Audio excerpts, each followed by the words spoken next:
mempercayai saya menjadi moderator hari ini. Dan Pak Kosmas yang sudah menyempatkan waktunya menjadi dosen tamu di hari ini. Selanjutnya akan ada pembukaan dari Mas Rosid. Silakan Mas Rosid. Terima kasih Febri. Assalamualaikum warahmatullahi wabarakatuh. Salam sejahtera buat kita semuanya. Salam kebajikan.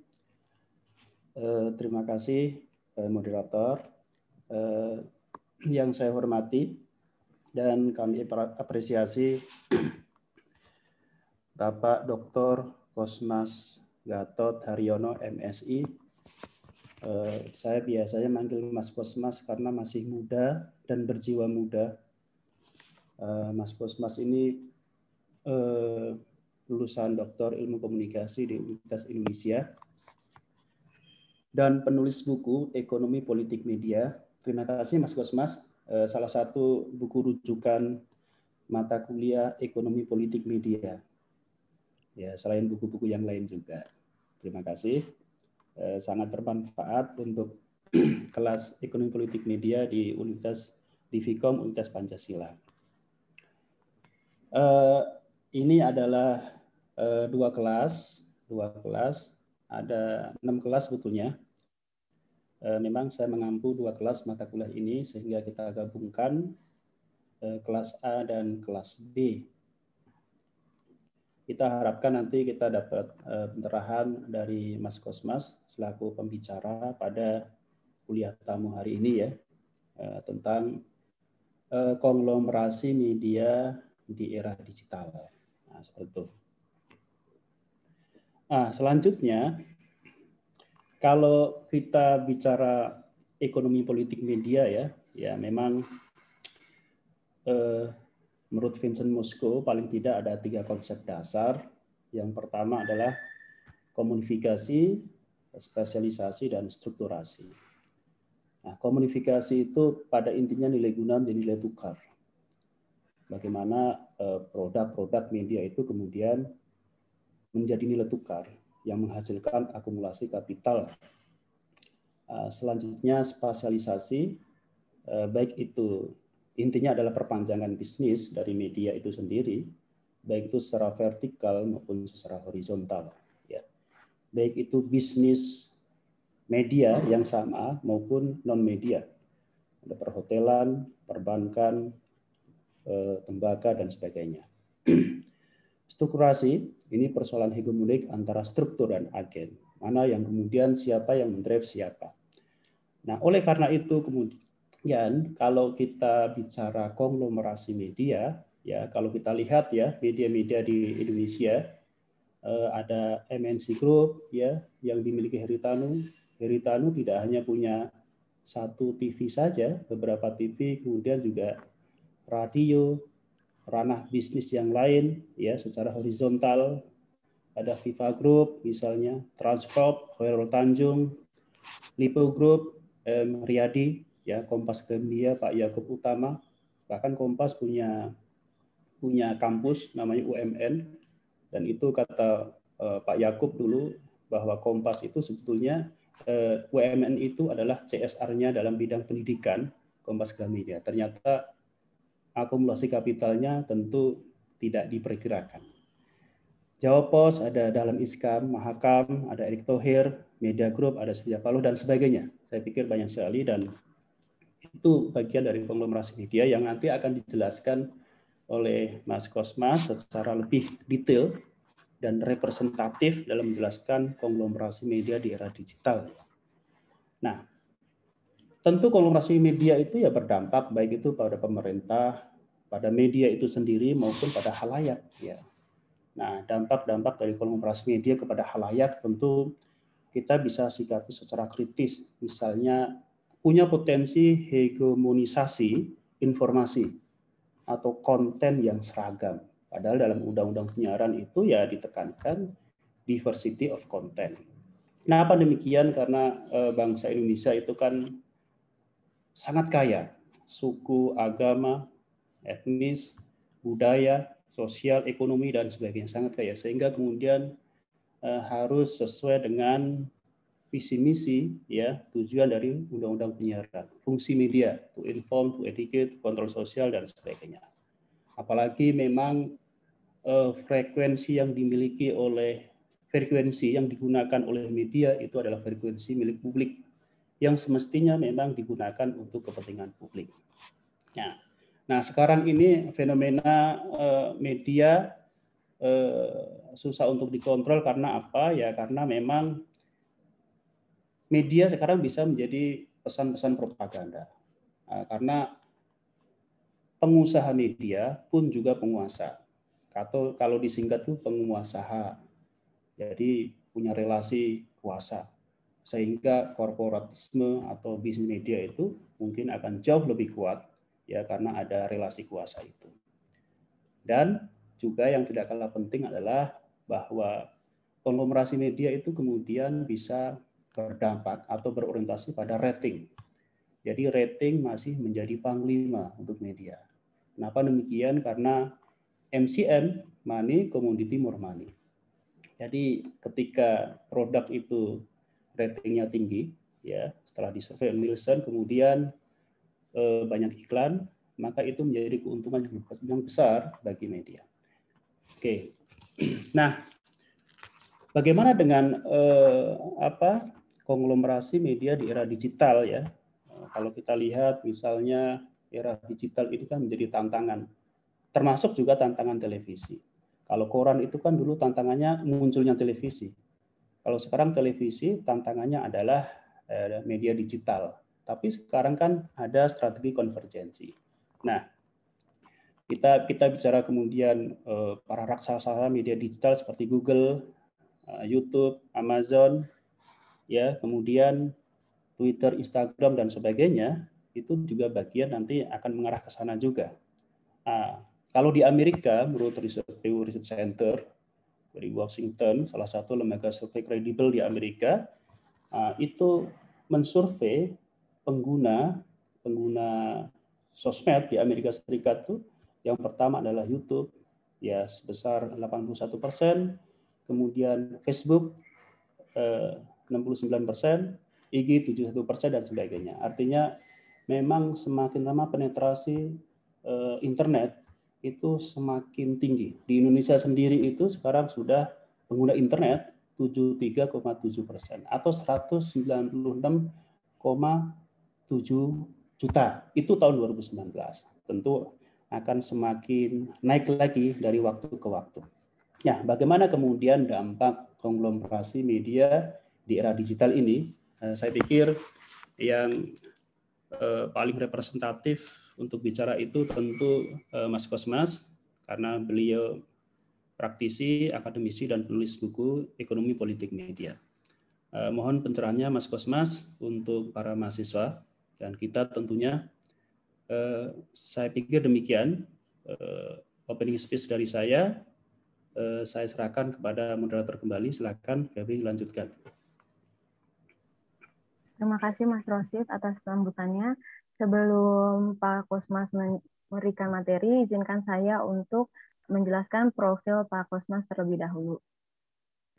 Untuk pendidikannya, Pak Kosmas terakhir kali adalah mengambil program dokter di UI, dan S2-nya adalah Magister Communication Management di UI juga. S1-nya adalah Mass Communication di 11 Maret Surakarta. Sedangkan untuk working experience-nya terakhir kali pada Agustus 2002 sampai Juli 2007 sebagai jurnalis dan current affair di Division of Trans TV Trans 7 dan pernah menjadi jurnalis di SCTV. Untuk karya-karya bukunya terakhir kali pada tahun 2020 mengeluarkan buku Ragam Metode dan Implementasinya dalam Penelitian Komunikasi, dan ada juga logika waktu pendek konten kreator sosial media di Pusakan Komunikasi di Tengah Badai COVID-19. Selanjutnya, saya akan serahkan ke Pak Kosmas untuk menjelaskan materi pada hari ini. Silakan Pak Kosmas. Baik, terima kasih. Terima kasih Mas Rosid dan teman-teman dari Universitas Pancasila atas kepercayaan dan kesempatan yang diberikan kepada saya untuk sharing saja gitu ya berkaitan dengan konglomerasi media. Nah, sebuah kehormatan buat saya diundang di sini. Semoga apa yang saya coba paparkan ini menambah khasanah dan wawasan teman-teman semua tentang ekonomi politik media ya, khususnya terkait dengan konglomerasi. Mungkin tidak akan terlalu banyak dan mungkin saya lebih lokalisir ke area yang ada di sekitar kita aja, yaitu yang ada di Indonesia, agar kita lebih melihatnya lebih jelas dan konkret gitu ya. Oke, mungkin teman-teman tidak asing dengan istilah konglomerasi ya. Saya kira tidak apa ya namanya. Itu hal yang kalau di zaman sekarang sudah sering kita dengar gitu lah. Kalau zaman saya kuliah dulu kita mencoba-coba mencari dan mendefinisikan sendiri apa sih konglomerasi gitu ya. Tapi intinya begini, jadi konglomerasi itu intinya adalah pemusatan kepemilikan media lah pada satu kelompok, ada individu tertentu yang tentu saja agar bisa mereka melakukan pemusatan itu dibutuhkan modal yang besar. Dan pemusatan itu nanti ada banyak ragamnya. Dan yang paling umum ada 3 ragam, nanti kita coba bahas satu persatu ya. Oke, saya coba share screen saya dulu. Oke, kelihatan ya.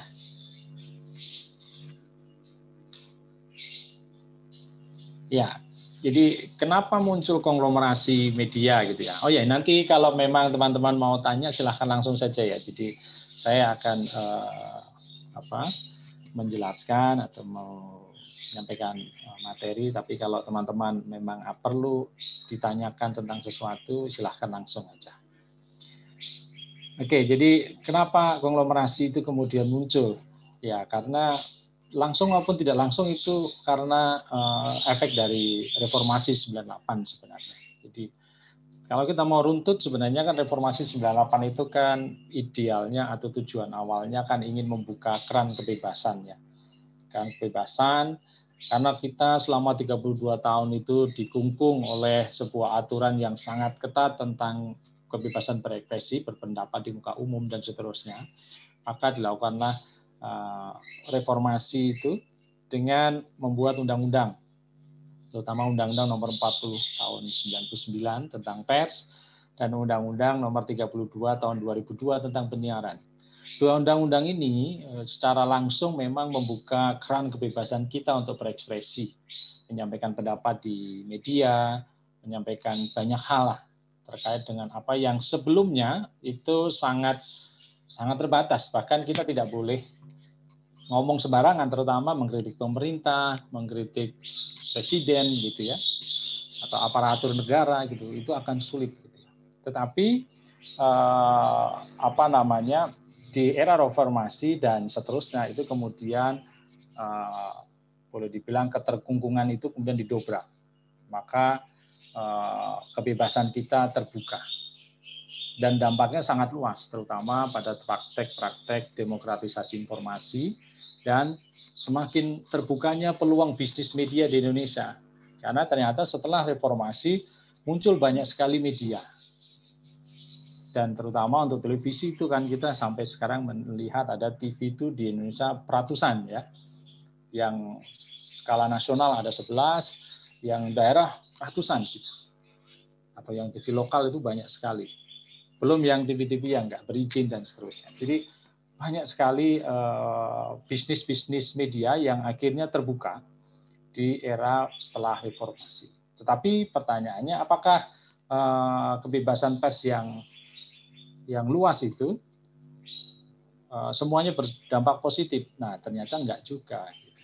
Ternyata enggak gitu. Karena salah satu dampak negatif yang kelihatan dan sekarang kita rasakan adalah konglomerasi media itu. Jadi kepemilikan media itu akhirnya justru terpusat pada segelintir pemodal besar yang mempunyai kemampuan finansial yang besar gitu untuk menguasai dan mengelola beberapa media sekaligus. Maka jangan heran kalau kemudian banyak pengusaha yang tadinya punya banyak TV kemudian dijual karena TV dan seterusnya itu kan high cost ya. Jadi mereka butuh pengeluaran itu banyak sekali. uang untuk mengelola media itu banyak sekali. Dan akhirnya mereka harus menjual, dan akhirnya dibelilah oleh sekelompok media yang memiliki modal besar dan mampu mengelolanya dengan baik. Nah, konglomerasi media ini kemunculannya itu menggeser kebebasan media yang awalnya berupa atau dimaknai sebagai kebebasan untuk mengakses dan menyebarkan informasi, kemudian bergeser menjadi kebebasan untuk menguasai dan mengontrol pasar media. Kalau Anda perhatikan di TV nasional aja hanya berapa? Kompas TV itu belum TV nasional. Jadi TV nasional itu hanya Metro TV, kemudian TV One dan Antv yang komunikasinya sama, Indosiar dan SCTV yang komunikasinya juga sama, Trans TV dan Trans 7 yang sama juga, dan MNC, RCTI dan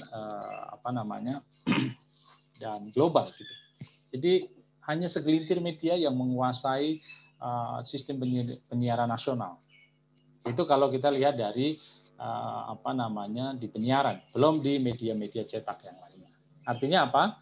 Kebebasan yang tadinya dimaknai setelah reformasi itu sebagai terbukanya alur demokrasi, terbukanya peluang bisnis untuk media, untuk semua orang, akhirnya justru digeser menjadi kebebasan untuk menguasai dan mengontrol pasar media. Karena apa?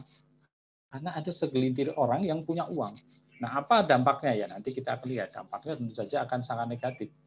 Bagi, tadi Mas Rosid sudah sampaikan, kita kan seharusnya mempunyai banyak sekali diversifikasi informasi yang harusnya dinikmati banyak orang.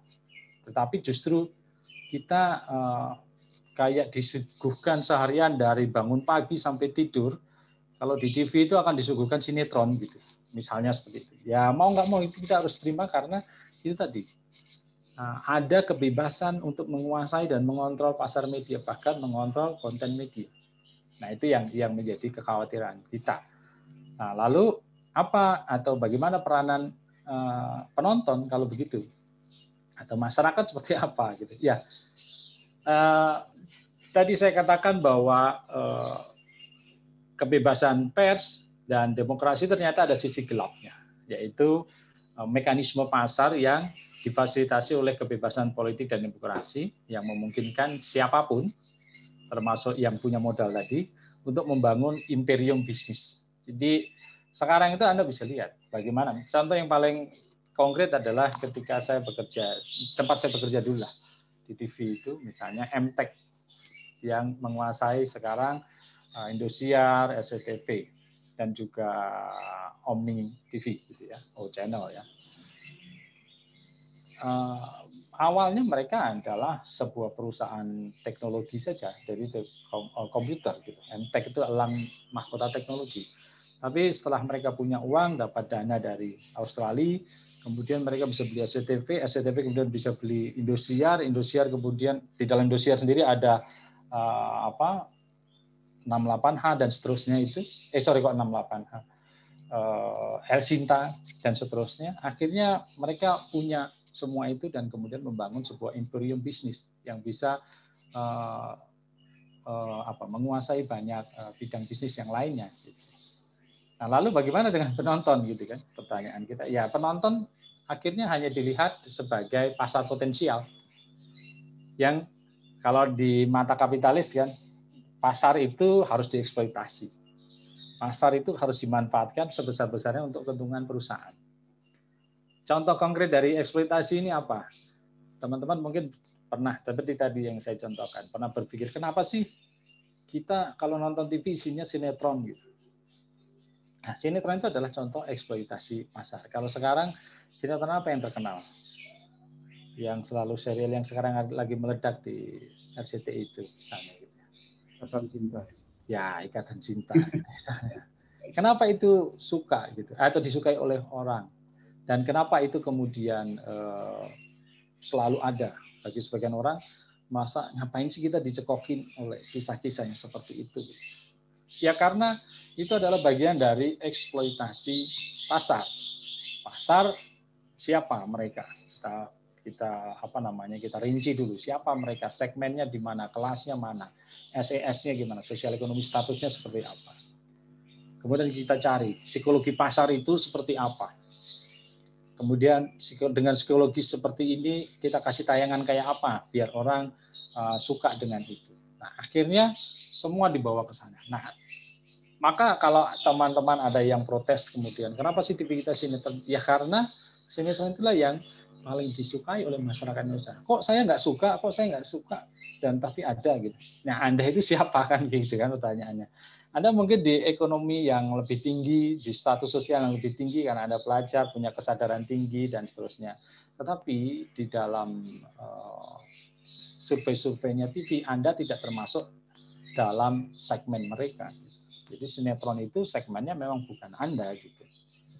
Karena kan kita tahu TV itu siapa penggemarnya. Kalau berdasarkan surveinya Nielsen, penggemarnya adalah ibu rumah tangga dan pembantu. Itulah yang nonton TV gitu. Maka yang muncul selalu hal-hal yang mereka sukai dan kita tidak sukai. Nah itu. Jadi masyarakat sekali lagi hanya menjadi penonton yang dieksploitasi karena mereka adalah pasar. Pasar potensial yang dimanfaatkan sebesar-besarnya untuk kepentingan pengusaha tadi. Nah, ini kan menjadi persoalan ya gitu. Kalau kita selalu melihat seperti itu gitu ya, atau industri melihat seperti itu kan persoalan ya. Karena ingat kalau kata dalam mazhab Marxisme ya, Frankfurt School, mereka selalu mengatakan media itu adalah kelas pengatur loh. Kelas pengatur itu apa? Ya mereka bukan sekedar sebagai sebuah medium lalu lintas pesan saja, tetapi juga berfungsi sebagai alat untuk menundukkan dan memaksakan konsensus sebuah kelompok, baik itu secara ekonomi maupun secara politik. Dan konsensus siapa? Kelompok dominan. Nah, kan berbahaya ya kalau misalnya sebuah media atau beberapa media sekaligus dikuasai oleh kelompok-kelompok tertentu. Atau dikuasai oleh konglomerat-konglomerat tertentu yang ternyata kalau kita lihat di Indonesia punya afiliasi politik. Dan bahkan konglomeratnya jelas-jelas dia punya partai politik. Gitu. Berarti ada kepentingan mereka yang bisa dia boleh dibilang digelontorkan melalui tayangan-tayangan.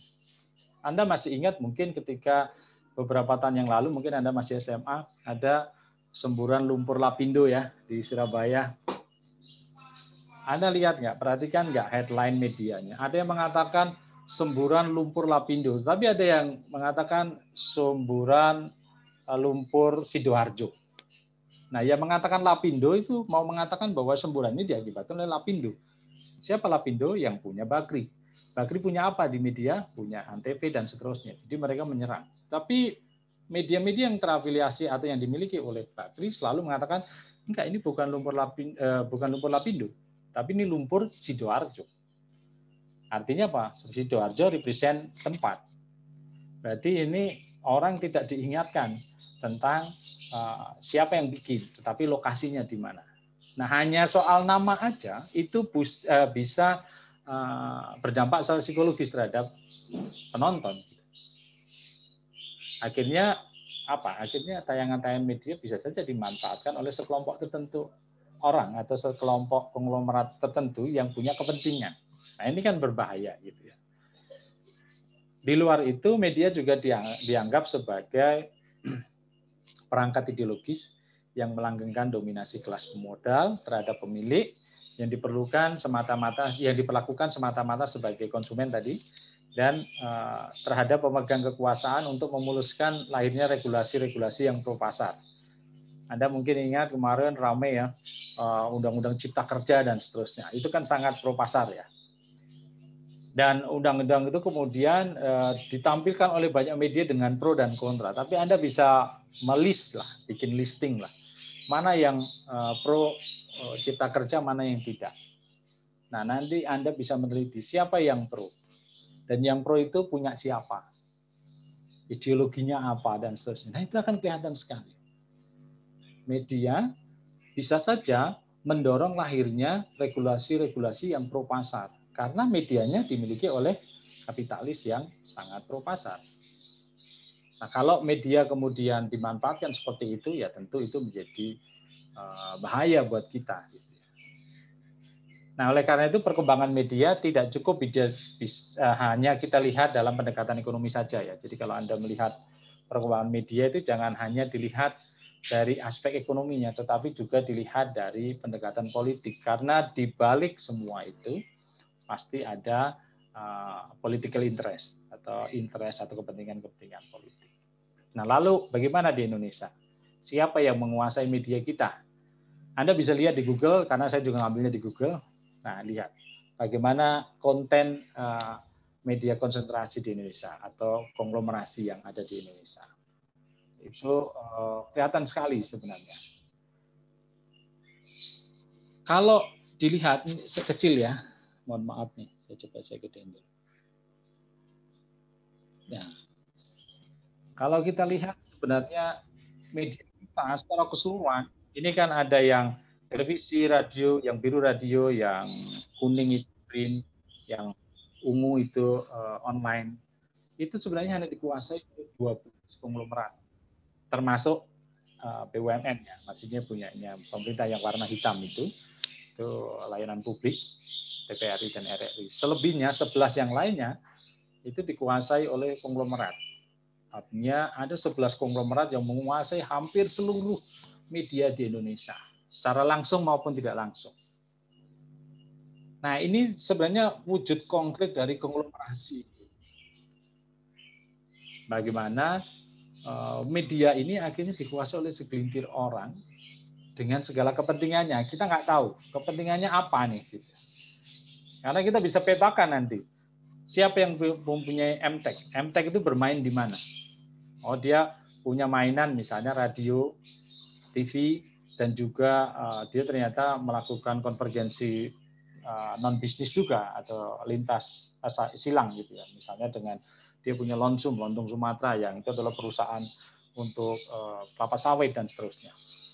Atau MNC Corp, MNC atau Transcorp dan seterusnya. Jadi mereka punya banyak sekali media yang kalau mereka berkepentingan secara politik biasa memanfaatkan media tersebut untuk mempengaruhi publik. Nah, itu tentu sangat membahayakan. Nah, ini para konglomerat ya. Nah, saya tidak punya tendensi apa-apa dengan menampilkan wajah mereka. Yang penting kita paham aja bahwa ini adalah salah satu lah. Walaupun ada yang sudah meninggal gitu ya, Pak Yaakob misalnya gitu ya. Tapi kurang lebih gambarannya itu. Semoga di antara Anda nggak ada yang salah satu keluarga dari ini ya. Nah, ini model kepemilikan yang mereka miliki. Anda bisa lihat MNC. Sorry kok ini jadi besar sekali. MNC punya MNC sendiri, Global TV, kemudian RCTI, kemudian dia punya satelit, ada TV satelit, ada banyak radio, ada koran, dan seterusnya. SCTV punya Indosiar, SCTV sendiri, Omnichannel, kemudian punya Next Media, punya liputan6.com, kemudian punya El Sinta, kemudian punya Bisnet ya, yang infrastruktur telekomunikasi ya. Kemudian TV One, ada Bagrigo, kemudian ada Brazil Telkom, ada TV One, ada Antv, Viva News, dan seterusnya. Metro TV punya Metro, Media Indonesia, Metro Newsroom.com, Media Group, dan seterusnya.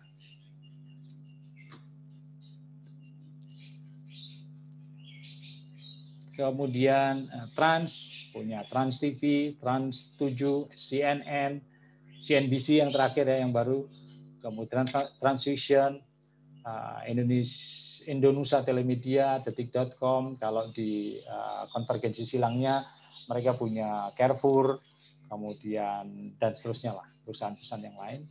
Kompas juga demikian, ada Kompas TV, walaupun Kompas tidak memegang TV nasional ya, tetapi jaringan TV lokalnya Kompas TV itu setara dengan TV nasional karena dia membeli banyak TV lokal. Sama seperti dengan Net TV.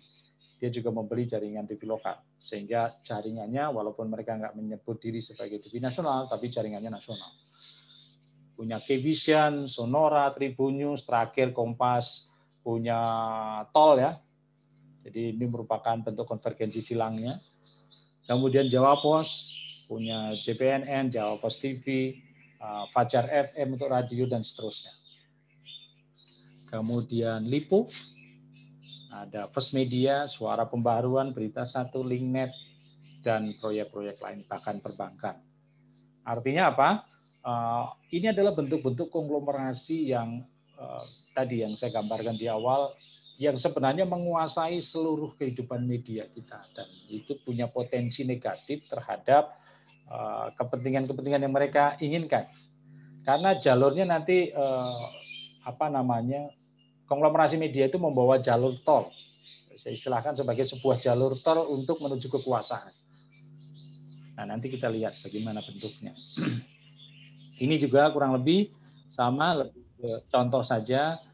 Saya mau menampilkan tabel ini untuk memberikan contoh kepada Anda bahwa para pebisnis di media ini tidak hanya bisnis di media, tetapi dia punya bisnis lain di luar media. Ya, ada yang punya telekomunikasi properti, misalnya ini saya ambil contoh 5 ya media, misalnya Bakri punya infrastruktur telekomunikasi ya, kita tahu. Kemudian punya perusahaan metal, gas, minyak bumi, dan seterusnya. Kemudian MNC punya IT consulting gitu ya.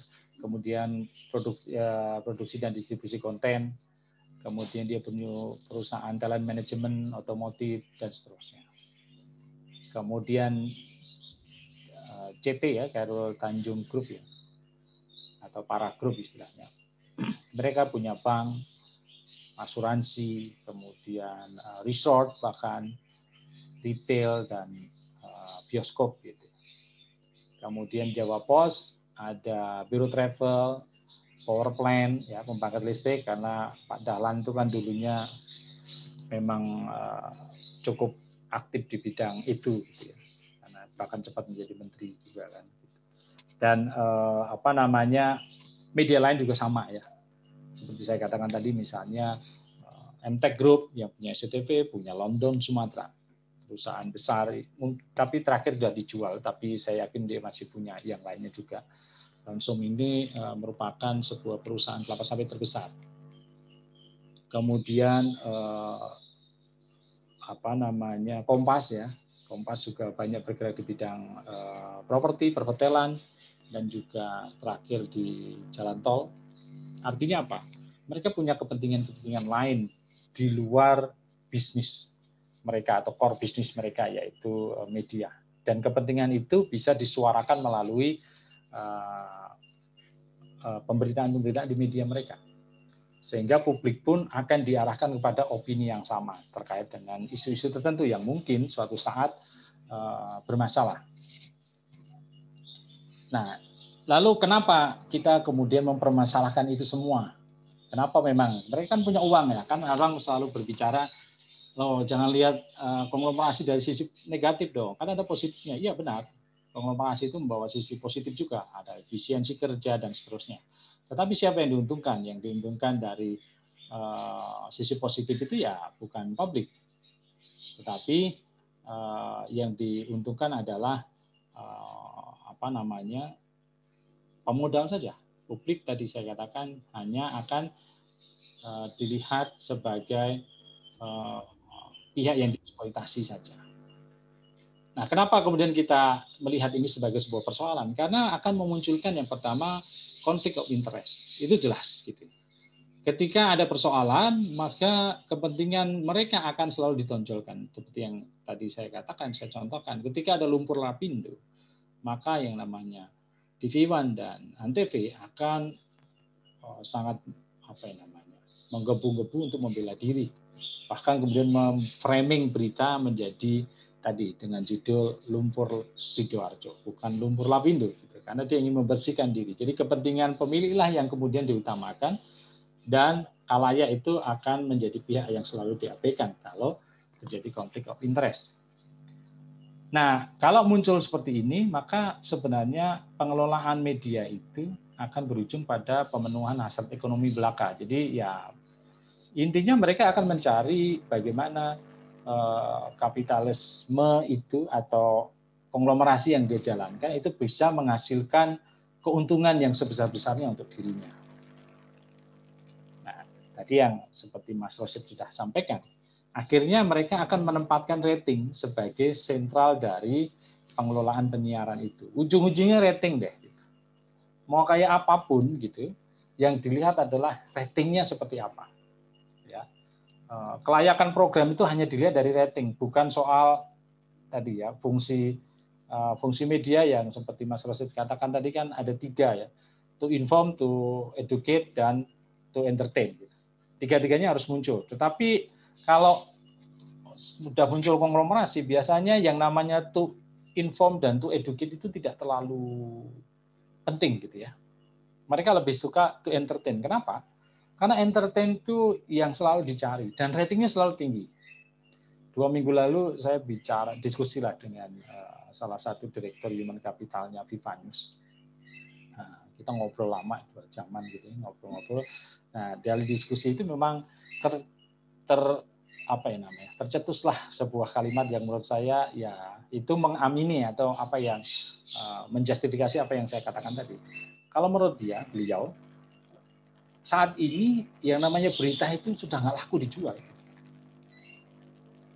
Kalau buat khalayak laku, tapi buat pengiklan nggak laku sama sekali. Jadi hampir 96% pengiklan itu larinya ke entertain.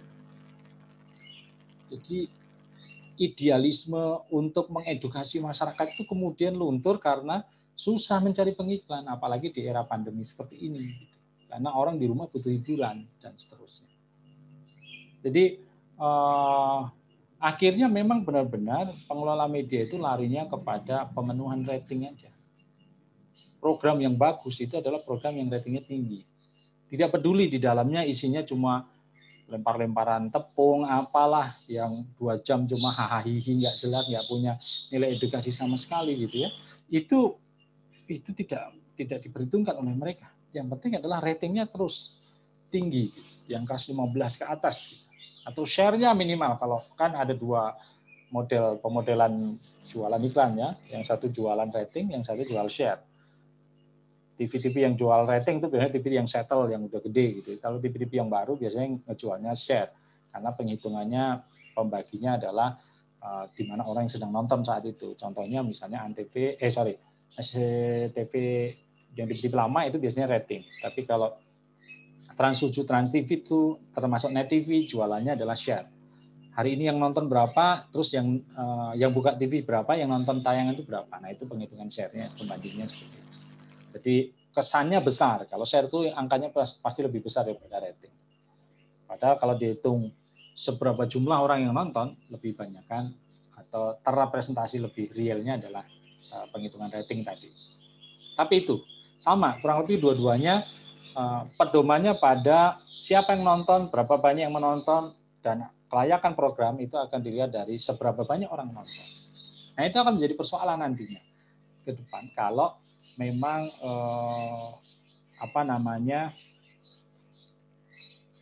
pengelola media itu hanya bertumpu pada rating saja.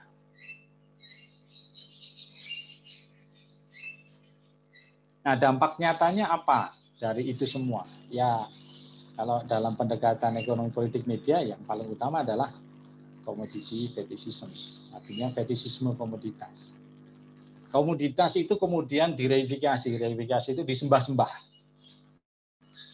Komoditasnya apa? Misalnya ikatan cinta itu menjadi sangat luar biasa karena ditonton banyak orang, maka disembah-sembah.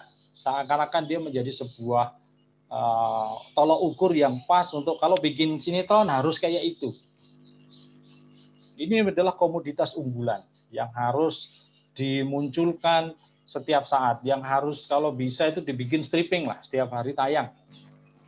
Dengan model atau tokoh yang ini terus muncul, ini yang selalu teraniaya pokoknya.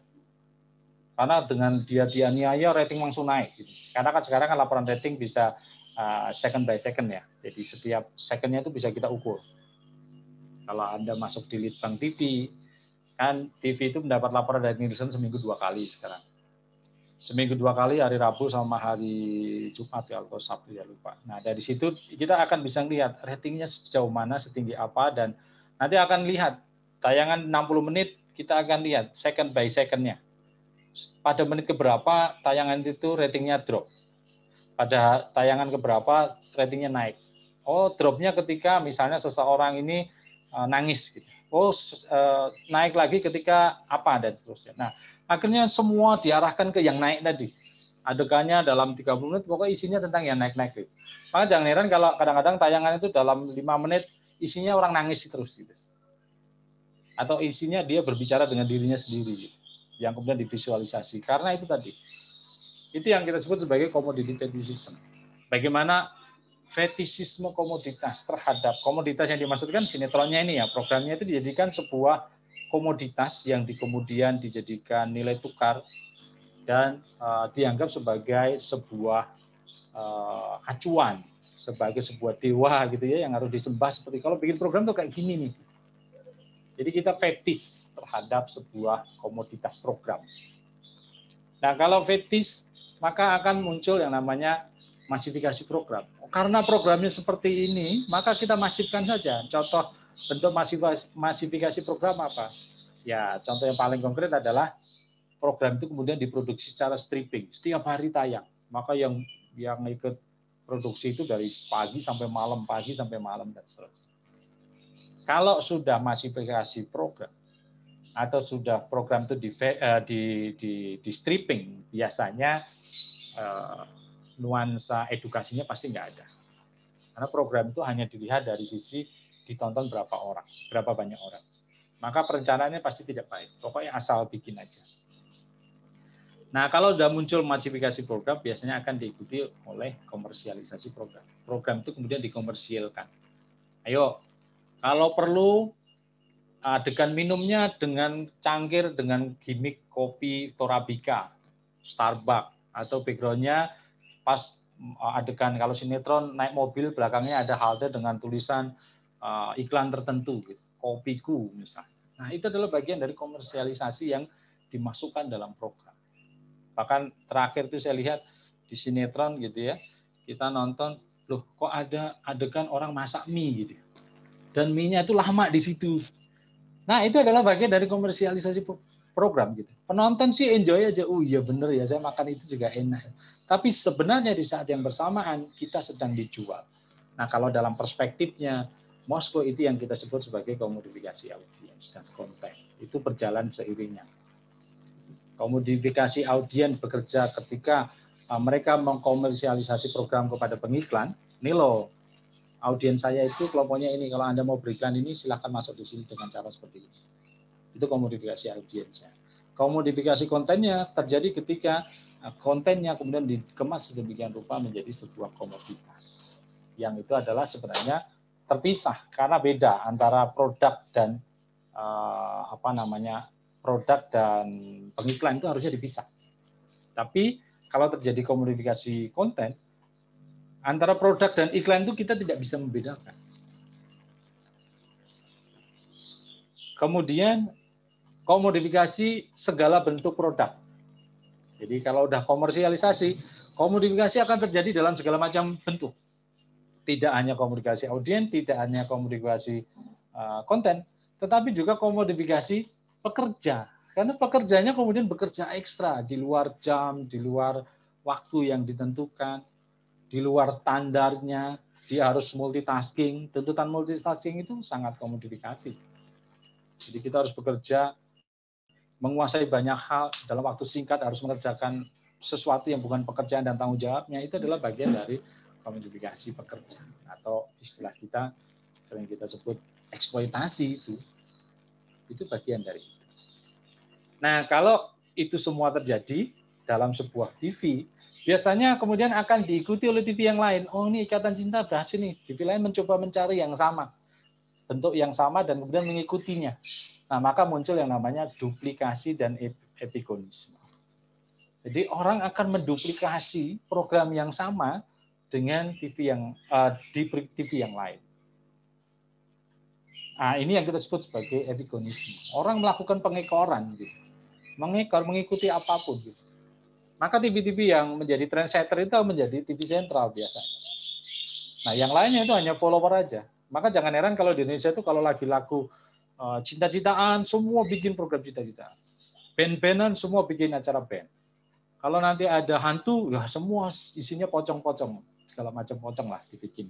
Nah, itu yang namanya duplikasi dan epigonisme. Itu dampak nyata dari konglomerasi tadi yang core bisnisnya itu selalu dikelola dengan roh kapitalisme, yaitu pemenuhan keuntungan sebanyak-banyaknya dengan pengorbanan yang sedikit-sedikitnya. Nah, itu kan sangat kapitalistik ya. Itu. Kemudian, nah bagaimana di era digital? Nah, celakanya, nah ini saya bilang celakanya. Celakanya di era digital itu justru menyuburkan. Karena apa? Konglomerasi itu semakin disuburkan oleh revolusi teknologi.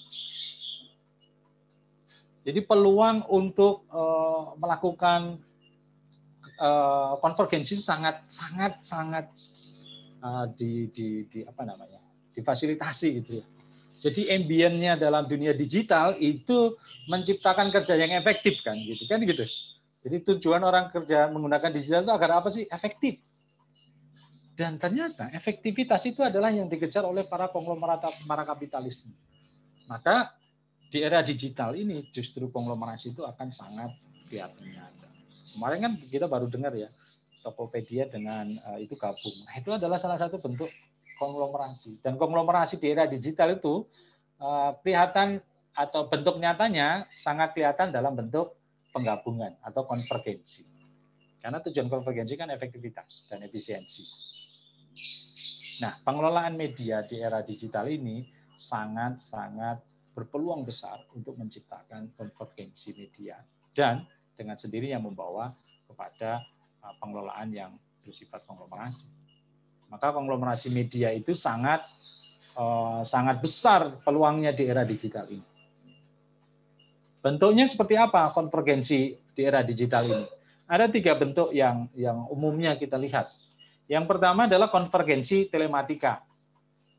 Konvergensi telematika itu penggabungan berbagai bentuk media tadi, yang media cetak, media TV, media internet, dan seterusnya, sehingga informasi dan data yang ada itu bisa diakses oleh internet.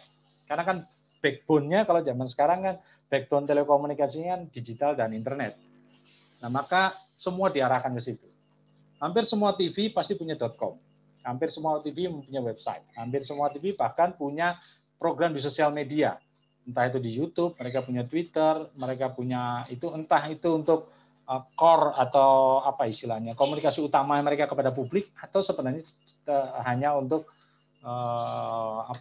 additional sosial media mereka sebagai komunikasi adisional aja buat mereka. Tapi mereka selalu punya. Itu konvergensi yang pertama, yang umum di zaman sebelum digital pun sudah mulai dilakukan. Lalu yang kedua adalah konvergensi kepemilikan media.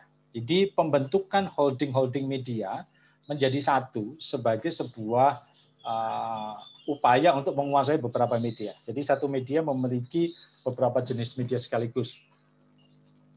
Jadi kepemilikan yang sama terhadap media. Nah, ini kalau dalam konsepnya Moskow yang kita sebut sebagai spasialisasi. Jadi membangun rentang bisnis dari A sampai Z dengan core yang sama. Misalnya kalau di Kompas yang paling kelihatan kalau Anda mencari spasialisasi itu Kompas.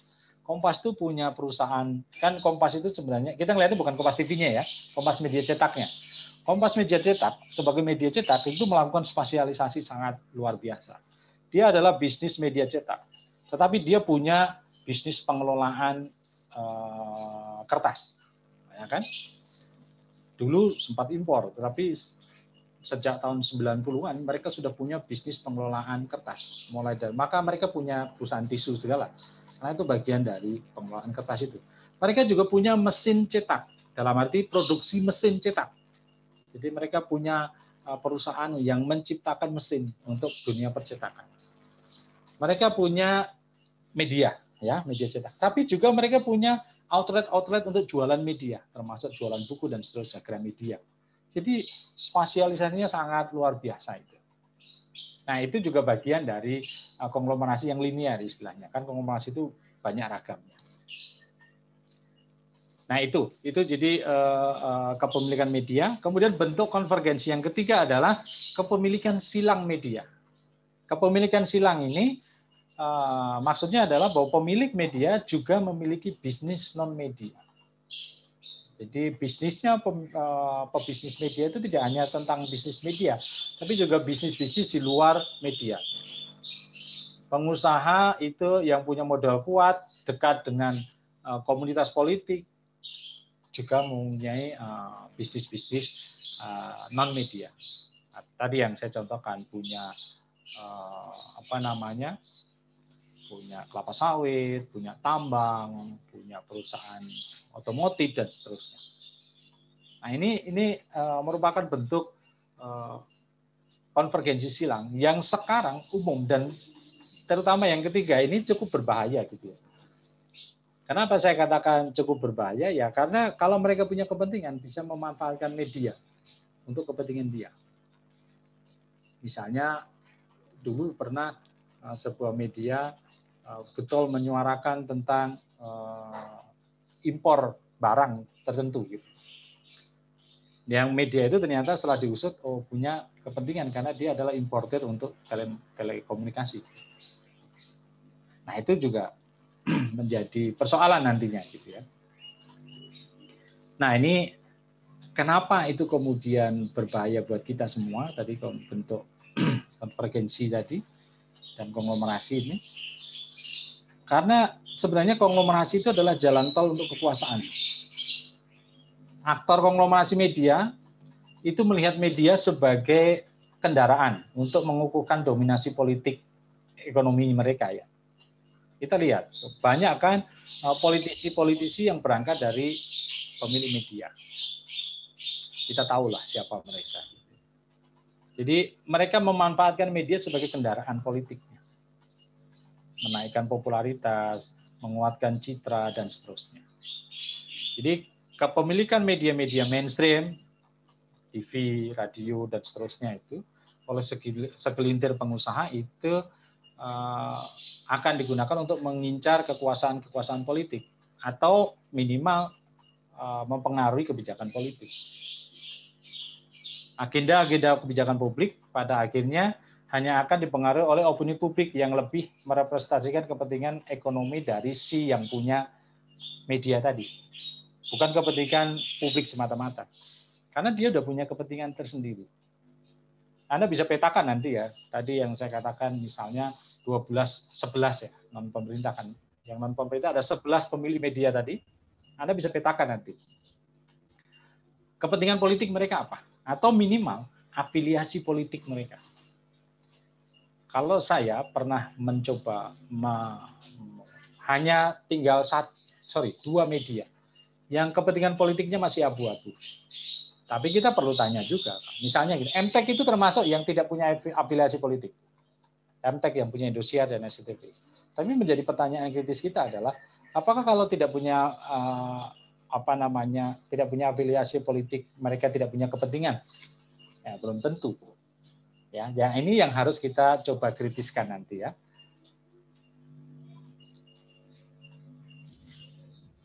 Nah, konglomerasi ini bagi saya adalah ancaman, tetapi ancamannya memabukkan karena menyenangkan gitu loh. Jadi kalau kita hidup dalam kapitalis itu kan senang ya gitu ya. Saya sebutnya gini, ketika saya bekerja dulu di TV itu senang loh, happy aja gitu. Bahkan ketika saya keluar dari TV pun masih happy gitu, karena saya nggak melihatnya dalam konteks kritis. Tapi kalau dalam konteks kritis, happy yang kita rasakan itu memabukkan dan berbahaya buat kita gitu ya. Karena apa? Kalau kata Weber kan kehadiran kapitalis itu selalu dibangun dengan model rasionalitas. Jadi rasionalitas itu logikanya itu sangat masuk akal gitu. Dan bahkan sistematik gitu ya. Karena memang pengelolaannya memang benar gitu. Berasanya benar gitu. Tata kelolanya juga transparan dan membuat kita nyaman dengan kondisi itu. Tapi kenyamanan ini kan sebenarnya kenyamanan yang berbahaya. Karena tadi rohnya utama mereka adalah mengeksploitasi masyarakat. mencari keuntungan sebesar-besarnya masyarakat, mencari keuntungan sebesar-besarnya untuk diri mereka atas nama masyarakat, dan bisa berbahaya terutama dalam kepentingan publik. Opini-opini publik digeser, opini-opini publik diarahkan pada hal-hal yang menguntungkan mereka, sementara publik nggak pernah diperhatikan selain hanya dilihat sebagai konsumen aja, jadi dieksploitasi sebagai pasar gitu. Nah, ini adalah kenyamanan-kenyamanan yang memabukkan.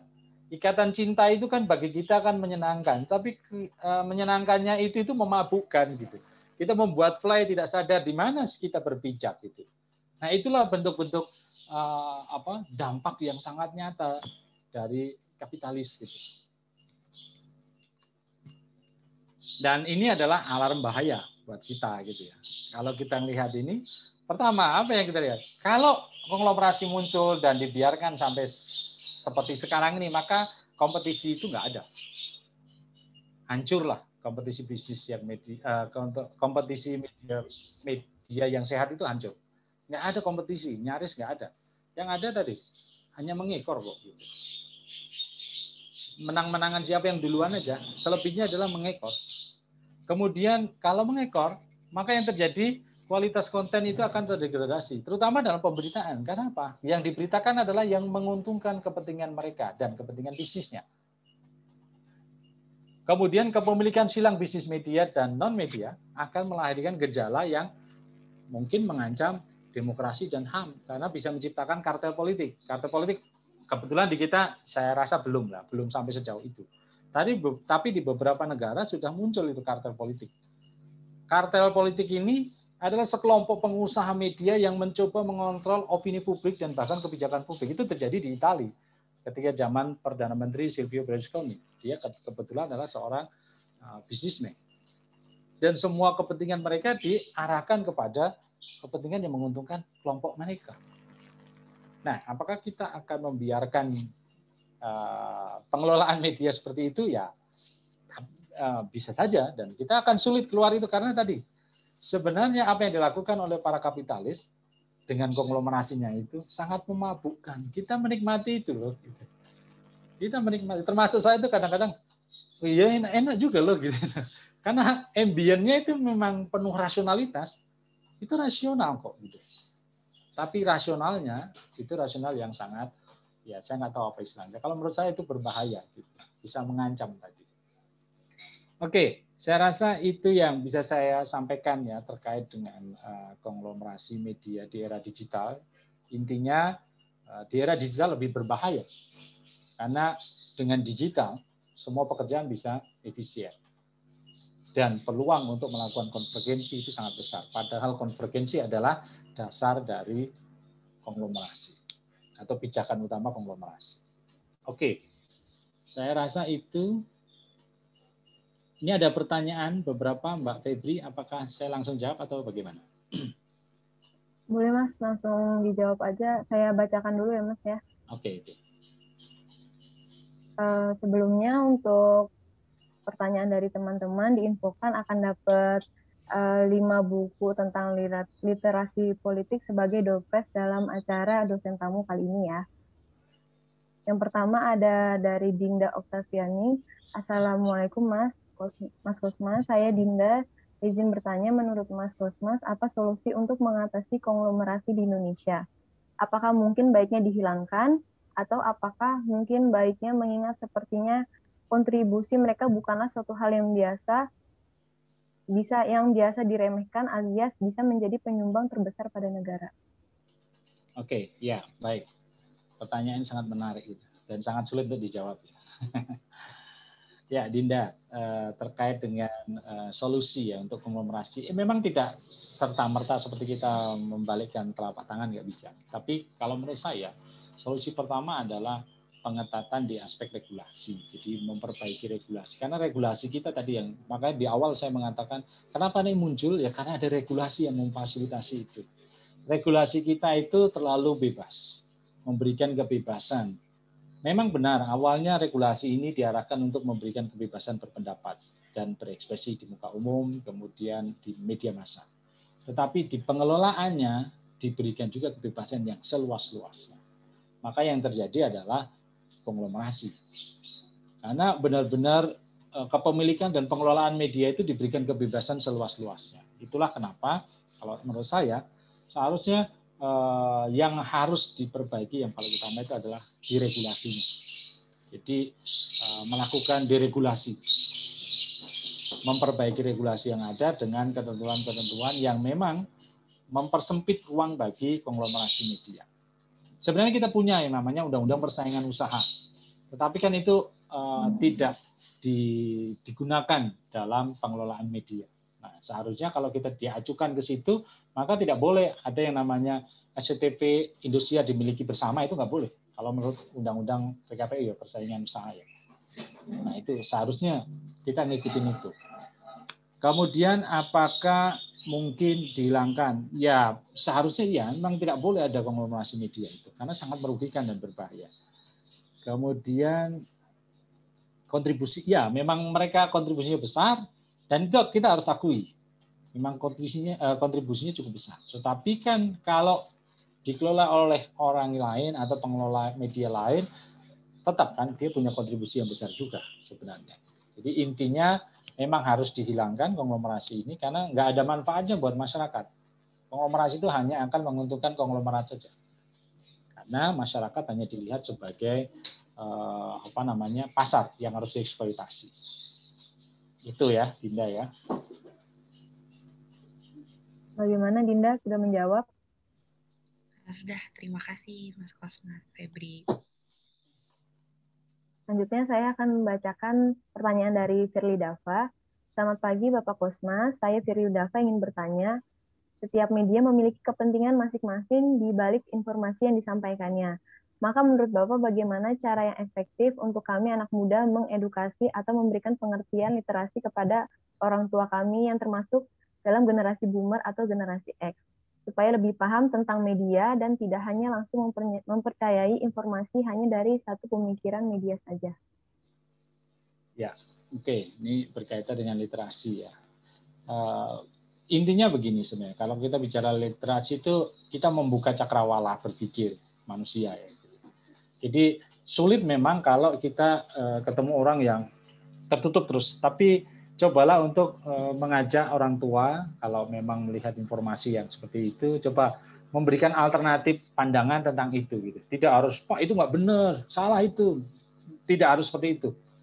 Kita bisa mulai dengan di TV lain begini loh, saya baca di sini begini katanya. Ini mana yang benar ya? Gitu. Jadi orang-orang yang lebih tua dari kita biasanya akan lebih gampang kita ajak berdiskusi daripada kita larang untuk berpendapat seperti itu. Karena kan mereka biasanya merasa lebih senior dari kita, lebih tua dari kita, merasa mereka sudah paling benar gitu. Tapi berbeda kalau kemudian kita ajak diskusi. Saya beberapa kali itu seperti itu sama ya dengan orang tua saya. Kalau saya pulang kampung, kebetulan orang tua saya di Jawa. Nah kalau pas nonton, saya nggak langsung itu salah, itu ngawur, itu nggak benar, itu nggak, jangan kayak gitu. Mereka pasti akan marah gitu. Apaan sih gitu. Nah kita akan lebih enak kalau di ini begini loh. Terus kita tunjukin aja beberapa media lain yang seperti itu, yang menguatkan. Sehingga kan kalau orang tua itu kan bisa mikirnya, kalau ada 3, 1 mengatakan X, 2-nya mengatakan Y, biasanya yang dianggap benar Y-nya kan gitu. Jadi itu lebih ke teknis ya, teknis membujuk gitu dengan cara mengajak dialog itu lebih gampang. Nah setelah mereka percaya baru, nah gitu Pak, nanti lain kali kalau lihat jangan hanya melihat itu terus kita terima mentah-mentah, kita coba melihat dari pandangan yang lain. Itu ya kurang lebih gambarannya. Jadi intinya diajak diskusi dulu ya Mas, jangan langsung dilarang orang tuanya. Iya benar. Bagaimana Firly menjawab pertanyaannya? Iya menjawab, terima kasih Pak. Ya. Selanjutnya ada pertanyaan dari Anastasia. Jika dilihat dari pemilik media yang melakukan berbagai konglomerasi media ini adalah tokoh-tokoh yang juga terjun pada dunia politik. Menurut Pak Kosmas sendiri, kira-kira adakah pengaruh antara konglomerasi media ini dengan demokrasi di Indonesia? Terima kasih. Ya, memang itu ya. Jadi yang saya katakan di awal, hampir semuanya punya kepentingan politik, hampir semuanya punya afiliasi politik, walaupun ada yang enggak juga. Tadi saya katakan MTEK itu dia nggak punya afiliasi politik. Tapi pertanyaan apakah benar-benar dia netral? Gitu. Jangan-jangan dia Oke, saya nggak punya afiliasi politik, tapi saya nyetor ke Demokrat, saya nyetor ke PDIP, saya nyetor ke Golkar, saya nyetor ke partai-partai yang lain gitu ya. Jangan-jangan seperti itu. Atau kemarin waktu Pilpres ada dua kubu, Prabowo dan Jokowi, jangan-jangan dia nyetor ke Jokowi juga, nyetor ke Prabowo juga kan biasanya gitu. Nah, jangan-jangan seperti itu juga. Artinya kalau seperti itu berarti dia mengamankan kepentingan politik mereka. Nah, jadi kalau ditanya apakah ini ada kaitannya atau pengaruhnya antara konglomerasi media dengan demokrasi, iya, sangat berpengaruh gitu.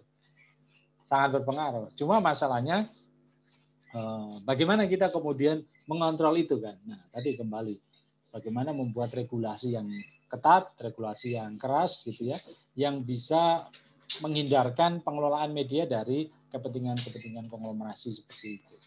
Karena hampir mustahil juga sih merubah begitu saja gitu.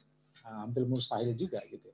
Atau melarang, tiba-tiba melarang semua pemilik media untuk berkecimpung dalam politik, ya susah juga. Karena kan politik itu kan hak setiap orang.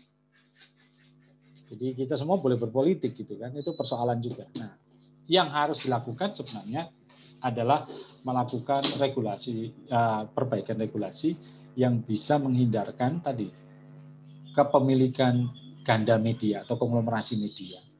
Dan apalagi kalau konglomerasi itu kemudian nyata bahwa mereka terlibat dalam politik. Itu sangat tidak sehat. Apa yang terjadi di Indonesia sekarang ini sangat tidak sehat. Itu gambaran ya, gambaran bagaimana pengelolaan media di Indonesia yang tidak sehat. Sangat tidak pas lah. Masa ketua partai politik punya media dan medianya kemudian memberitakan berita tentang partainya.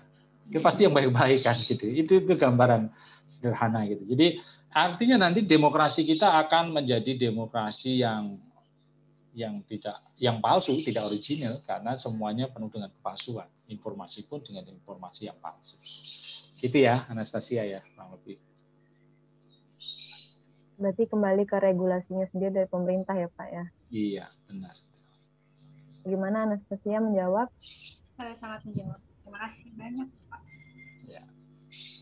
Selanjutnya ada pertanyaan dari Nadia Aninda, Pak. Apakah ada kebijakan tentang konglomerasi di Indonesia? Misalnya di Amerika, para pemilik stasiun televisi hanya diizinkan untuk menguasai stasiun TV tidak lebih dari 30% TV household-nya. Lalu jika ada, apakah pemilik konglomerasi media sudah melaksanakan kebijakan yang telah ditetapkan? Terima kasih. Oke, ya baik, terima kasih Nadia. Jadi kebijakan ya itu tadi ya, penguasaan media termasuk penguasaan stasiun itu memang harus ada undang-undangnya secara jelas. Bagaimana penguasaan? Kalau di Amerika kan bukan hanya soal berapa persennya, bahkan diatur. Mereka itu industri penyiaran itu dibagi menjadi 3. Industri konten, industri infrastrukturnya, dan industri multiplexingnya. Jadi yang punya multiplexing, MUK itu yang menyiarkan, tidak boleh dia punya industri konten. Dia menjadi PH itu nggak boleh. Terus kalau RCTI itu misalnya dia punyanya izinnya adalah izin siaran, ya sudah siaran. Dia nggak boleh mengisi sendiri programnya, itu nggak boleh. Itu harus ada industri lain, ada perusahaan lain yang namanya PH misalnya. Dia menyediakan konten. Ya, PH itu yang membuat CNBC, CNN, Reuters, APTN, dan seterusnya itu. Kemudian telekomunikasi juga berbeda lagi gitu. Nggak boleh telekomunikasi. Kalau kita kan MNC, coba lihat. MNC itu punya telekomunikasi, punya MUK, punya multiplexing, konten. Jadi semuanya ada di dia. Nah kalau di Amerika itu nggak boleh gitu. Nah kita kan undang-undangnya belum seketat itu, belum serigid itu mengaturnya. Jadi agak rumit memang di Indonesia ini. Jadi kalau udah menguasai izin perizinan penyiaran, semua lininya diambil secara vertikal. Nah itu akan menciptakan pengelolaan yang keliru gitu. Karena bias terhadap kepentingan, termasuk tadi kepentingan politik. Nah, kalau di Indonesia apakah bisa? Ya seharusnya bisa dan harus seperti itu harusnya gitu. Harus begitu loh. Nah, di era penyiaran digital kan 2022 kan ASO ya, analog switch off. Jadi kita nggak boleh siaran menggunakan analog lagi. Nah, di situ akan muncul banyak konten-konten media dengan berbagai macam program ya. Nah, seharusnya di situ kita bisa memanfaatkan, mengatur kembali pengelolaan media di situ. Nah, kita nanti tinggal lihat. Sampai sekarang memang belum ada ya undang-undang turunannya dari aturan turunannya dari itu. Ya, kita nggak tahu nanti Depkominfo akan membuat seperti apa. Nanti semoga nanti diatur juga soal kepemilikan, karena saya belum dengar nih akan mengatur soal kepemilikan itu. Nah, kalau belum diatur juga ya pasti akan konglomerasi juga, akan repot lagi. Gitu, kurang lebih, Dinda. Bagaimana Nadia menjawab pertanyaannya? Oh, Nadia ya, sorry. Nadia, Pak. Menjawab, makasih Pak. Selanjutnya ada pertanyaan dari Muhammad Firuzi, Pak. Selamat pagi, Bapak. Saya ingin bertanya bagaimana hal mengenai kesadaran pekerja bahwa dirinya sudah dieksploitasi.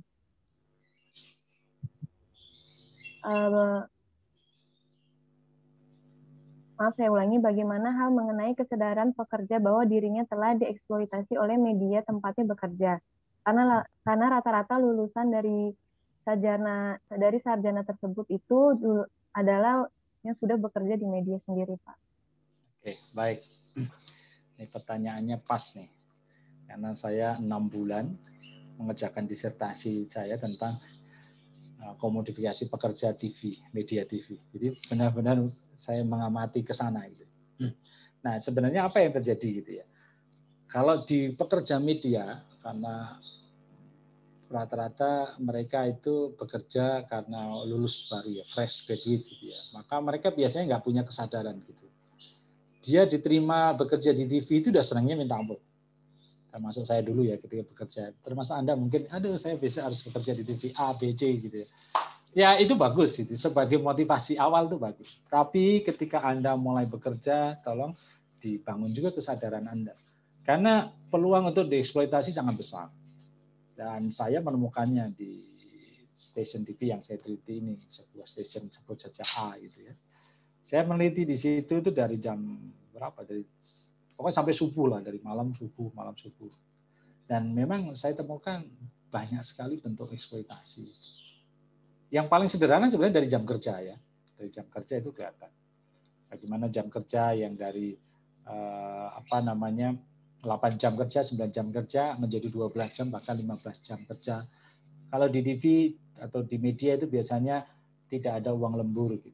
Kalau ada uang lembur nggak masalah, tapi nggak ada uang lembur, jadi tidak ada penggantian terhadap jam yang kita keluarkan lebih buat perusahaan. Padahal perusahaan mengambil tenaga kita lebih. Nah, itu bentuk eksploitasi yang paling sederhana.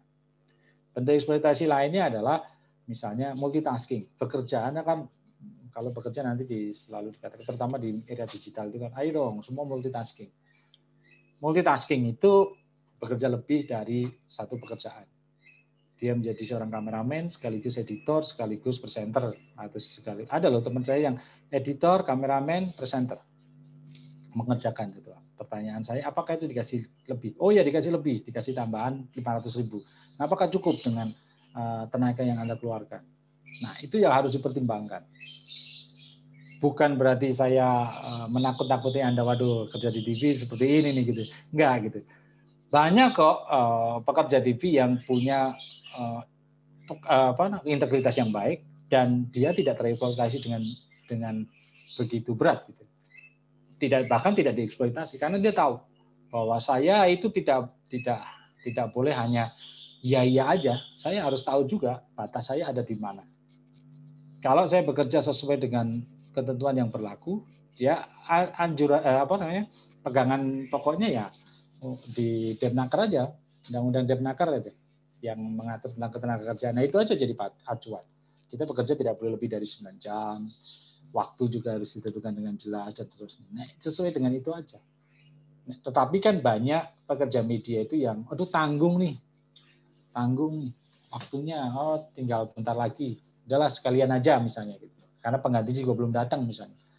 Ya kalau tanggungnya ini sekali 2 kali nggak apa-apa. Tapi kalau itu setiap saat, nah itu menjadi persoalan. Dan kemudian kita merasa memaklumi. Oh ya, udah biasalah bekerja di media begitu. Nah kalau kita udah memaklumi, kita berarti masuk ke dalam kesadaran palsunya pekerjaan. Kita masuk dalam kesadaran palsu bahwa ini seakan-akan udah biasa gitu. Padahal sebenarnya harusnya ada kompensasinya, tapi karena sudah dimaklumi, maka menjadi kesadaran palsu. Seakan-akan itu biasa, padahal itu tidak biasa. Nah, yang terjadi di media itu seperti itu. Pekerjaan-pekerjaan lebih, jam-jam lebih, waktu-waktu lebih yang diberikan, itu yang kemudian disadari sebagai sebuah kesadaran palsu. Karena dianggap biasa, dimaklumi, dan seterusnya. Nah, lebih banyak ke arah situ sih sebenarnya. Belum lagi yang paling parah ada beberapa media, termasuk Insightrity ini, ketika masuk, Anda harus menyerahkan ijazah. Nah, kalau saya sarankan untuk yang satu ini, jangan. Gitu. Karena ada yang memang diminta untuk menyerahkan ijazah, dan ijazahnya kemudian di dalam tanda kutip disandra di situ. Anda ikatan 5 tahun, nggak boleh keluar dari sini, saya bawa ijazah. Nah, kalau itu sudah pelanggaran. Tapi ada. Oke, kurang lebih gitu ya. Bagaimana Firuzi sudah menjawab?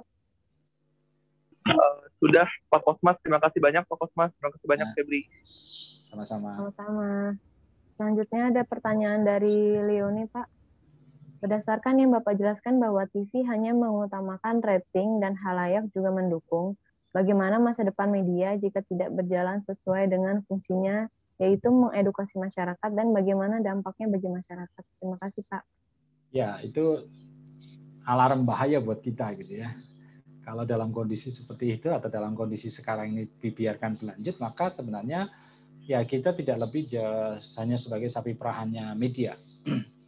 Artinya apa? Justru audiens akan dikomodifikasikan oleh media sebagai pihak yang selalu dirugikan, dieksploitasi sedemikian rupa, digunakan untuk kepentingan-kepentingan media.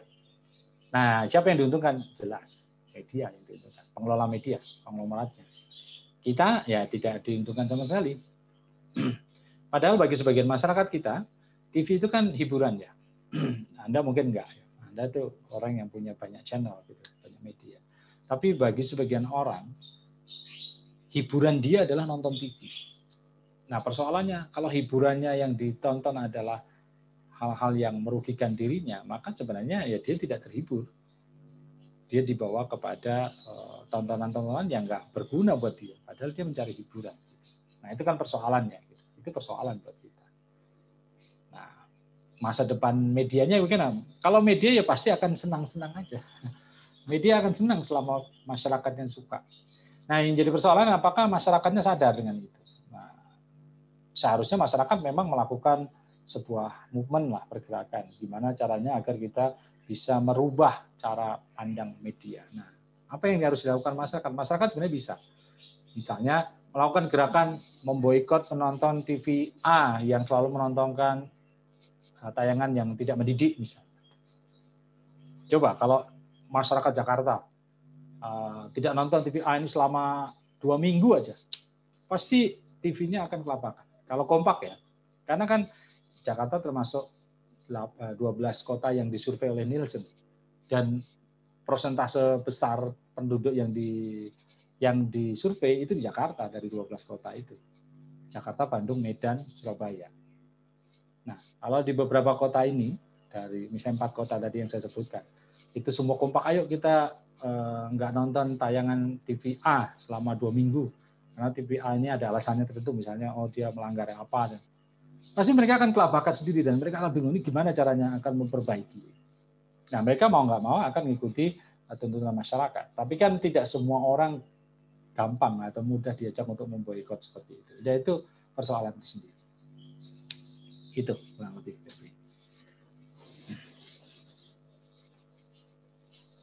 Bagaimana Leoni? Sudah menjawab?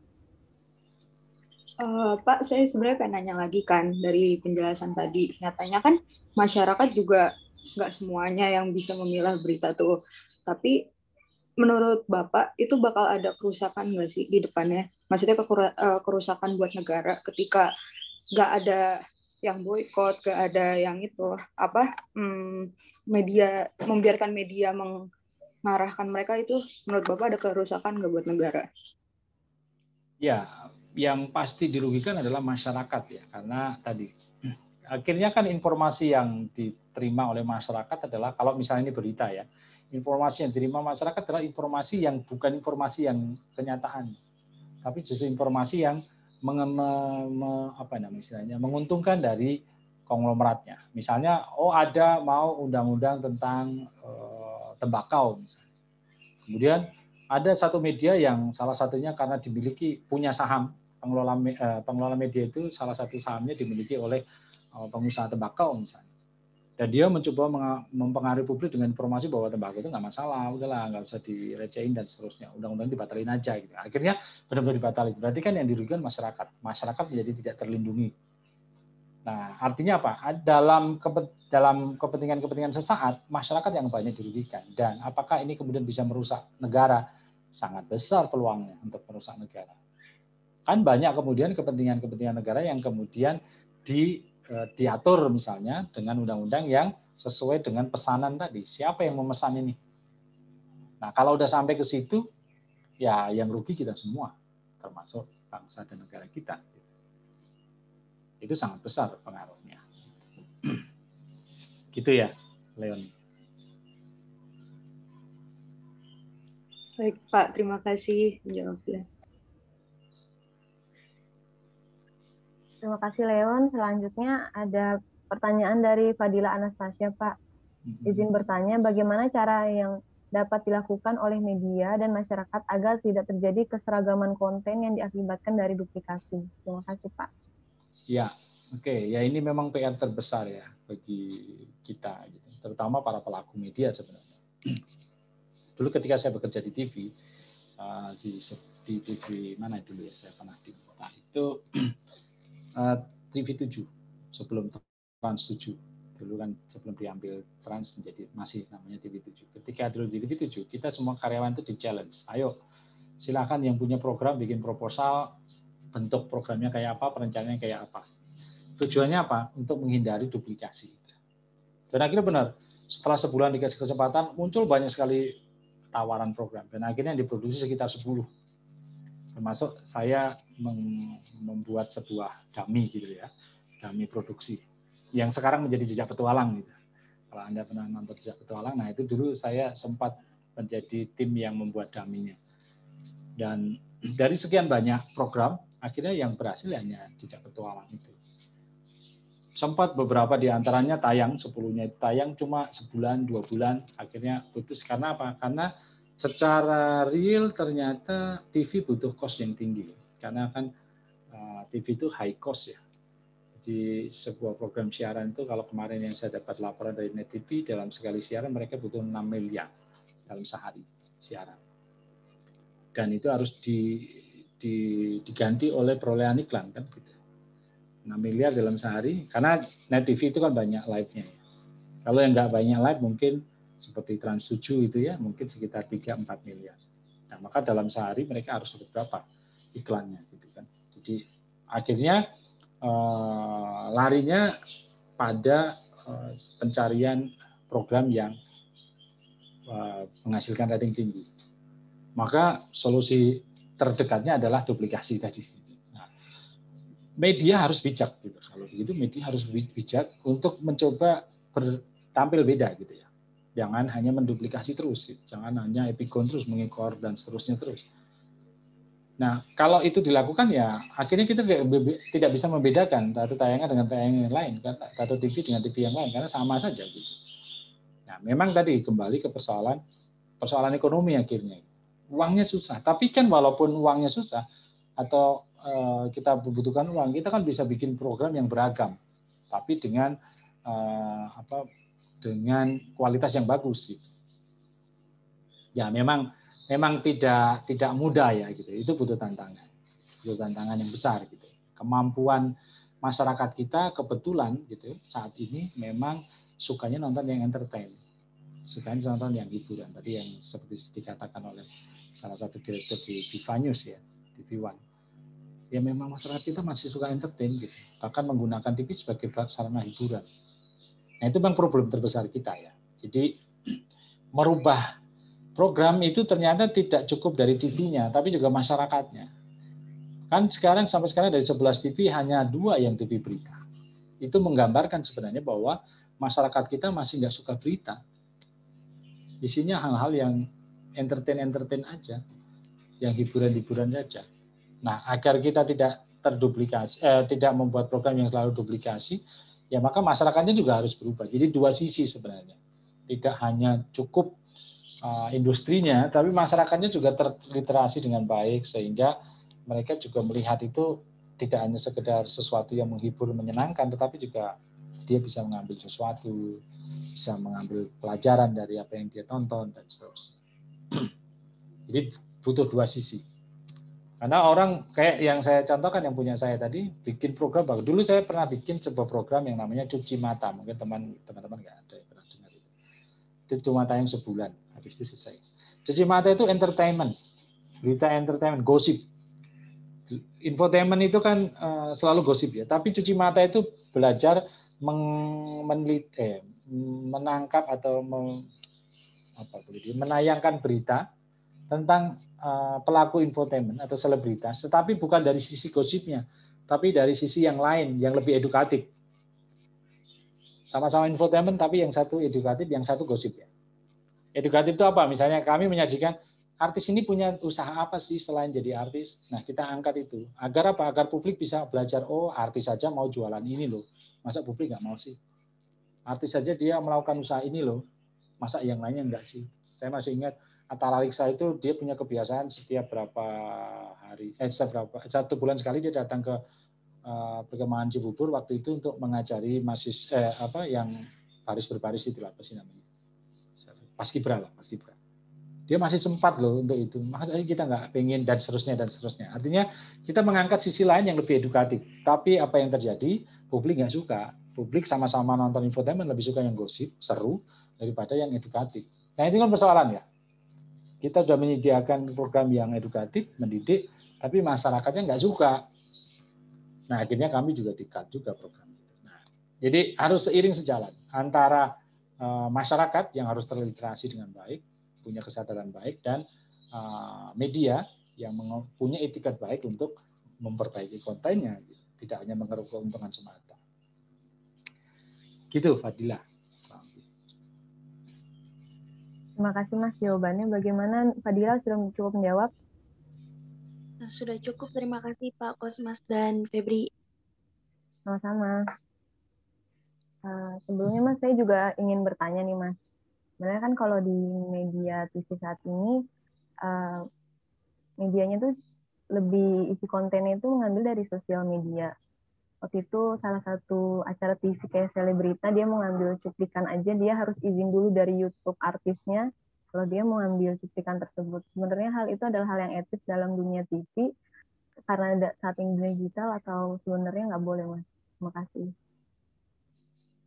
Ya, ini kan memang fenomena yang unik ya. Dulu itu TV itu sebagai media mainstream itu menjadi rujukan utama, tapi sekarang di zaman sekarang justru media mainstream ini mengambil konten-konten dari sosial media, termasuk dari microblog kayak YouTube dan seterusnya gitu ya, atau kadang-kadang dari Twitter kan gitu. Sebenarnya itu on the spot aja sudah mulai ngambil udah lama ya. On the spot itu kan yang di Trans 7 itu ngambil juga udah lama dari YouTube gitu. Ya, fenomena ini menunjukkan sebenarnya bahwa ada pergeseran penggunaan media. Walaupun ya kalau kita petakan saat survei terakhir sih yang saya baca di Nielsen tahun 2019 memang masih 90 sekian persen itu masih nonton TV masyarakat Indonesia. Kita ini yang suka, saya sendiri nggak pernah nonton TV ya, nontonnya dari YouTube, nonton TV malah dari YouTube gitu. Itu masih 8%-an dari keseluruhan masyarakat Indonesia yang nonton televisi. Jadi kita masih kecil lah, gitu. Ceruknya masih kecil. Nah, tapi TV sudah mulai melihat itu sebagai potensi. Maka mereka mengambil niche-niche atau ceruk-ceruk khusus lah di sosial media ini yang memang mungkin menarik perhatian publik, kemudian ditayangkan di TV. Dan secara etika, dia harusnya menayangkan courtesy-nya. Ini diambil dari mana? Courtesy by YouTube. Nah, persoalannya kan YouTube itu sosial media yang kemudian semua orang bisa ngambil dari situ. Jadi izinnya agak abu-abu nih gitu, karena berbeda kalau misalnya YouTube kita ngambil tayangan atau TV ngambil tayangan terus ngambil misalnya lagu dari mana. Nah, sekarang udah ada undang-undangnya yang mengatur itu. Dia harus izin dan seterusnya. Nah, kalau untuk ngambil dari YouTube, sosial media sendiri kan belum ada ya. Belum ada undang-undang yang mengatur tentang bahwa kita ngambil itu harus bayar dan seterusnya. Belum tahu aturannya seperti apa. Dulu Napster ngambil dari rekaman diprotes sama industri rekaman. Maka Napster dulu kan semua lagu ada itu. Nah, sekarang Napster sudah ditutup, nggak boleh. Dia harus izin misalnya.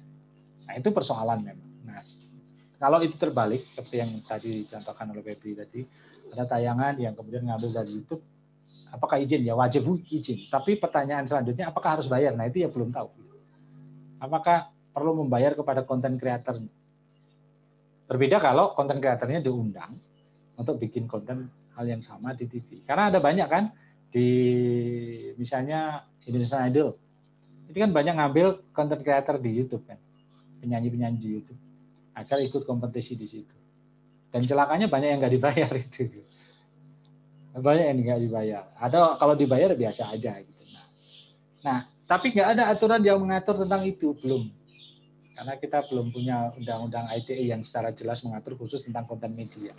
Yang ada adalah transaksinya, transaksi elektroniknya. Tapi penggunaan termasuk chip tadi itunya belum. Nah, itu yang belum tahu. Saya sendiri juga belum tahu aturannya seperti apa. Tapi kurang lebih kalau berdasarkan etika, yes, harus menyebut courtesy by YouTube, courtesy by siapa, itu harus ada. Karena aturannya jelas kok sebenarnya di undang-undang itu. Gitu ya, Febri ya. Terima kasih Mas sudah menjawab pertanyaan saya. Setelah sesi tanya jawab ini, info dari Mas Roset, ternyata untuk semua penanya akan mendapatkan buku literasi gratis. Selanjutnya mungkin akan diinfokan oleh Mas Roset sendiri. Terima kasih untuk Mas Kosmas sudah memberikan materi pada hari ini. Saya selaku moderator pada hari ini izin undur diri dan akan dikembalikan kepada Mas Roset. Terima kasih. Oke, baik. Terima kasih Febri. Terima kasih Mas Kosmas sekali lagi. Ini pencerahannya sangat luar biasa. Materinya gamblang, jelas. Tadi juga banyak pertanyaan dari mahasiswa. Ini bukunya sudah saya siapkan. Sudah saya siapkan untuk mahasiswa. Nanti kalau ke Vkom, ke kampus, ambil buku di ruangan saya. Karena masih online, karena mahasiswa jarang ke kampus ya. Nanti bisa diambil di sini.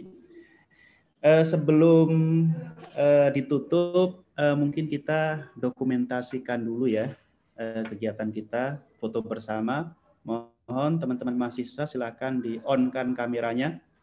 Kita foto bersama pembicara kita, Mas Kosmas, yang telah memberikan banyak materi, penjelasan tentang konglomerasi media di era digital. Mbak Kitty, mohon dibantu untuk dipoto ya. Ya, Mas.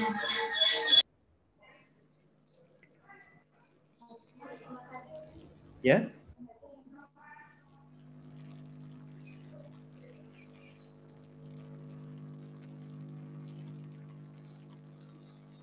Oke, ya. Saya hitung ya. 1, 2, 3. Nah. Oke, begitu sudah? Ya. Oke, baik. Sudah didokumentasikan. Terima kasih sekali kepada Pak Kosmas, Mas Kosmas Gatot Haryono. Sangat bermanfaat materi pada hari ini. Kita semuanya belajar, mendengarkan dengan baik penjelasan-penjelasan dari Mas Kosmas terkait dengan konglomerasi media di era digital. Mudah-mudahan nanti bisa sharing kembali, Mas Kosmas, ya, sharing kembali. Kita mengucapkan terima kasih telah menyediakan waktu, pengalaman, ilmunya untuk semua mahasiswa Ekonomi Politik Media di Fakultas Ilmu Komunikasi Universitas Pancasila. Mohon maaf jika ada hal-hal yang tidak berkenan sebagai host tuan rumah, ya. Mohon maaf. Mudah-mudahan kita nanti dipertemukan kembali di kegiatan-kegiatan yang lain dan bisa sharing lagi tentang keilmuan dan pengalaman. Terima kasih Mas Kosmas dan mahasiswa Terima semua. kasih Mas Sid dan teman-teman semua. Terima kasih sudah diundang. Thank you semuanya. Terima kasih.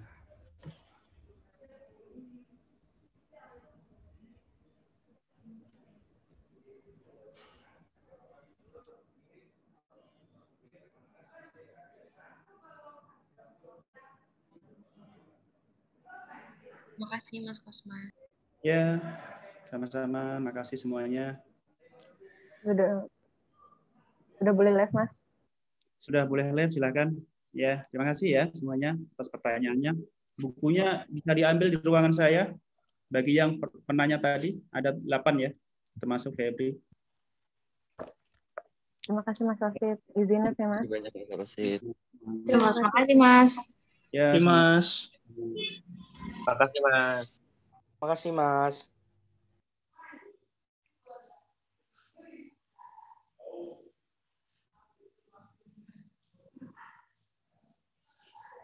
Selamat